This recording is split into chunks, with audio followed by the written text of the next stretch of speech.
নমস্কাৰ, কি খবৰ আপোনালোকৰ? আশা কৰোঁ সকলো ভালেই আছে, মোৰো ভাল। এফালে ৰাতিপুৱা সোনকালে কাম বন কৰি এটাই পিনে এনাৰ কাপোৰ এযোৰ আছিলে, সেই কাপোৰযোৰ চিলাই লৈছোঁ। এনাৰ মানে চকুৰ অপাৰেশ্যন আছে, আজি মেডিকেললৈ যাব, সেইকাৰণে কাপোৰযোৰ লাগে। সোনকালে চিলাই ল'লোঁ। কাপোৰযোৰ চিলাই এতিয়া আপাহঁতৰ ঘৰলৈ আহিলোঁ। আজি আপাহঁতৰ ঘৰত আই সকাম আছে, সেইকাৰণে আহোঁতে বাৰু দেৰিয়ে হ'ল, সোনকালে মাতিছিলে। ঘৰতো কাম থাকে, ইটো সিটো কাম কৰোঁতে মেলোঁতে ওলাই আহিবলৈ দেৰিয়ে হৈ যায়। এফালে আমি ভণ্টি মই দুয়োজনী আহিলোঁ। আমি এতিয়া পিছফালেদি আহিলোঁ দেই, আগফালে সকাম কৰি আছে যে, সেইকাৰণে আমি ভণ্টি মই দুয়োজনী পিছফালেদি হৈ পেলাই আহিলোঁ।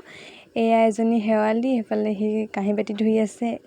এয়া ভণ্টি, তাৰপাছতে এয়া নিচাও হয়, নিচাও ক'ৰবালৈ যাবলৈ ৰেডি হৈ আছে। এইফালে আইতাই ভাত বনাই আছে। এয়া নাম লৈ অলপমান দেখাই দিছোঁ আৰু। আইসকলে ধুনীয়াকৈ নাম লৈ আছে। অলপ সময় পাছতে আমি গোটেইকেইজনীয়ে প্ৰসাদ খালোঁ। এতিয়া আমি ভাত খাই লওঁ আৰু আজি ভিডিঅ'টো ইমানেই আছিলে, বাই বাই।